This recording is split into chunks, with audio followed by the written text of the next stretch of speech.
السلام علیکم friends, defence updates میں GF-17 تھنڈر بلاک 3 پر ترک ساختہ سوم کروز میزائل کے استعمال پر بات کریں گے۔ امریکہ کی یوکرین کے لیے اب تک کی سب سے بڑی امداد، انڈونیشیا سمیت دیگر اہم بین الاقوامی دفاعی خبریں بھی اس ویڈیو میں شامل ہوں گی۔ So let's start.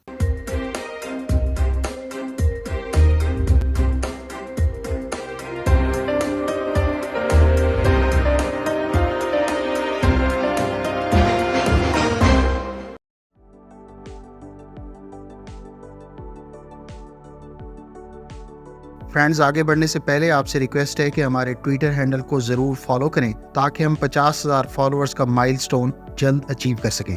آذربائیجان کی جانب سے GF-17 تھنڈر کی خریداری اس فائٹر ایئر کرافٹ کے پروگرام کے لیے ایک اہم سنگ میل کی حیثیت رکھتی ہے۔ فرینڈز، اس کی سب سے اہم وجہ یہ ہے کہ ان طیاروں کے ساتھ آنے والے دنوں میں کئی طرح کے ترک ساختہ سسٹمز اور ویپنز کی انٹیگریشن کی جائے گی۔ آذربائیجان پہلے ہی ترک ساختہ air to ground guided munitions اپنی فضائیہ کے زیر استعمال Su-25 طیاروں کے ساتھ انٹیگریٹ کر چکا ہے، جبکہ ترکی کے تیار کردہ ایئر ٹو ایئر میزائلز کی آذربائیجان کے لیے تھنڈر بلاک 3 پر نیئر فیوچر میں انٹیگریشن کی خبر ہم پہلے ہی آپ کے ساتھ شیئر کر چکے ہیں۔ تازہ ترین اطلاعات کے مطابق ترک کمپنی کی جانب سے سوم ایئر لانڈ کروز میزائل کی آذربائیجان کو ڈیلیوریز جلد شروع کر دی جائیں گی۔ سوم کروز میزائل سے متعلق ڈیل آذربائیجان نے ترکی کے ساتھ اب سے کچھ عرصہ پہلے ہی سائن کر لی تھی اور آذربائیجان کی طرف سے سوم کے ڈمی میزائلز ملٹری پریڈ اور خبروں میں بھی دکھائے گئے تھے۔ تاہم ان میزائلز پر فرینچ کمپنی سیفران کا مائکرو ٹربو TRI-40 انجن استعمال ہو رہا تھا،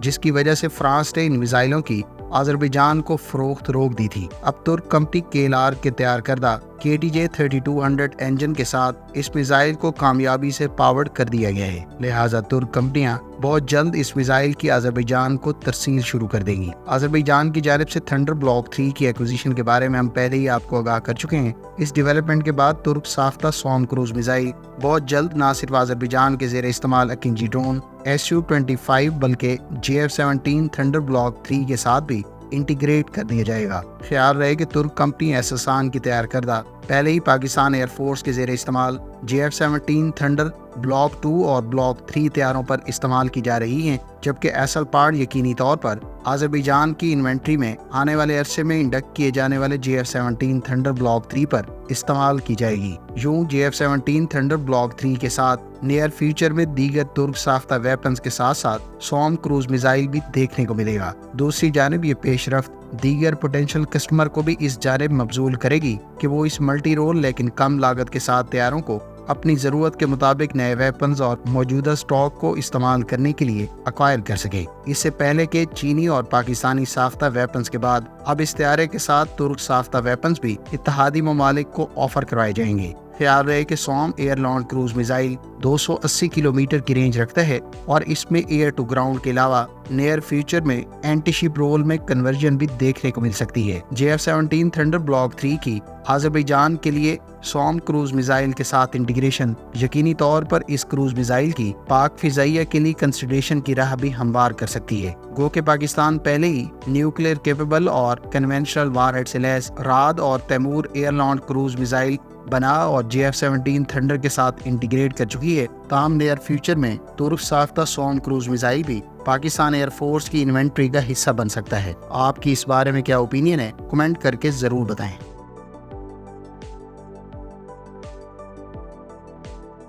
انڈونیشین ایروسپیس کے بارے میں اطلاعات ہے کہ وہ کورین ایروسپیس کے ساتھ تیار کیے جانے والے KF-21 کے پہلے پروٹوٹائپ کو حاصل کرنے کے لیے کوشاں ہے۔ خیال رہے کہ KF-21 کے تمام پروٹوٹائپ تیار کر لیے گئے ہیں، جبکہ اب اس طیارے کی میس پروڈکشن شروع کیے جانے کی اطلاعات ہیں۔ KF-21 انڈونیشیا اور جنوبی کوریا کا مشترکہ پروگرام ہے، جسے کوریا ایروسپیس انڈسٹریز کی جانب سے لیڈ کیا جا رہا ہے۔ تاہم دونوں ممالک کے درمیان اس کولیبریشن سے متعلق مالی معاملات اب تک اتار چڑھاؤ کا شکار رہے ہیں، جس کو لے کر ابھی تک KF-21 کا پہلا پروٹوٹائپ انڈونیشیا کے حوالے نہیں کیا جا سکا۔ دونوں ممالک کے درمیان حکومتی سطح پر معاملات اس حوالے سے کسی نئی پیش رفت کا باعث بنے گی، جبکہ کورین حکومت پہلے ہی انڈونیشیا کے اس پروگرام کے لیے انویسٹمنٹ شیئر کو کم کرنے پر رضامند ہو گیا تھا۔ فرینڈز، اگر آپ کوریا اور انڈونیشیا کے KF-21 4.5 generation fighter aircraft programme کے بارے میں مزید تفصیلات جاننا چاہتے ہیں تو اس ٹاپک پر ہماری ڈیٹیل ویڈیو کا لنک آپ کو اینڈ اسکرین پر مل جائے گا۔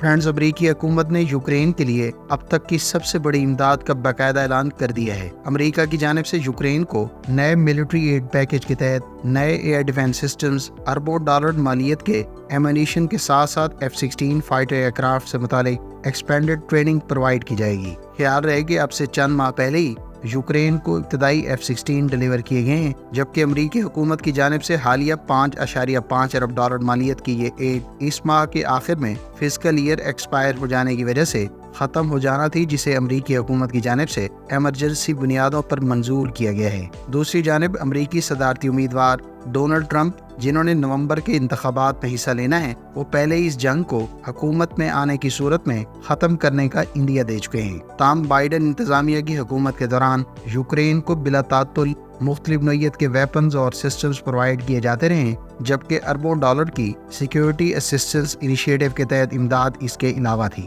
تازہ ترین اطلاعات کے مطابق نئی امداد میں امریکہ کی جانب سے ایئر ڈیفنس سسٹمز کے علاوہ جوائنٹ سٹینڈ آف ویپنز اور ایئر ٹو گراؤنڈ میزائلز آنے والے عرصے میں یوکرین کو پرووائڈ کیے جائیں گے، جبکہ امریکہ یوکرینین پائلٹس کی F-16 سے متعلق تربیت کو بھی ایکسپینڈ کرنے کا منصوبہ رکھتا ہے۔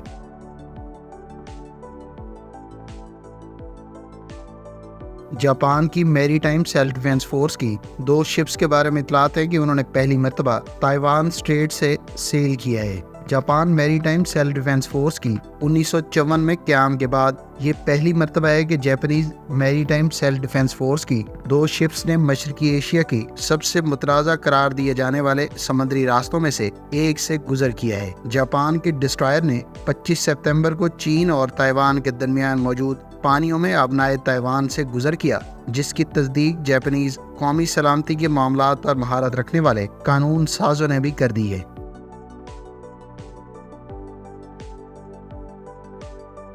جرمنی کی جانب سے ہنگری کو لیپرڈ 2A7 مین بیٹل ٹینک کے مزید یونٹس ڈیلیور کر دیے گئے ہیں۔ جرمنی کی جانب سے ہنگری کو لیپرڈ 2A7 AU مین بیٹل ٹینک کے سلسلے کے 5 مزید ٹینک 25 ستمبر اور 28 اگست کو ڈیلیور کیے گئے ہیں۔ اس کے ساتھ ہی ہنگیرین آرم فورسز کے زیر استعمال لیپرڈ 2A7 مین بیٹل ٹینکس کی تعداد 24 ہو گئی ہے۔ حالیہ ڈیلیوریز بنیادی طور پر ہنگیرین آرم فورسز کے اس ماڈرنائزیشن پروگرام کا حصہ ہیں جو اب سے کئی سال پہلے شروع کیا گیا تھا۔ خیال رہے کہ ہنگری نے جرمنی کے ساتھ 48 لیپرڈ 2A7 AU مین بیٹل ٹینکس کا کانٹریکٹ 2018 میں سائن کیا تھا۔ ہنگری ان لیپرڈ ٹینکس کے ساتھ اپنے پرانے سوویت ساختہ T-72 M1 ٹینکس کو ریپلیس کرنے کا منصوبہ رکھتا ہے۔ ہنگری پہلے ہی 12 لیپرڈ 2A4 مین بیٹل ٹینک استعمال کر رہا ہے، جبکہ لیپرڈ 2A7 کے بارے میں اطلاعات ہے کہ یہ لیپرڈ سیریز کا موڈیفائڈ ایڈوانس ویریئنٹ ہے، جس میں 120 ملی میٹر کی سموتھ بور گن کے علاوہ ایک 7.62 ملی میٹر کی مشین گن اور 12.7 ملی میٹر کی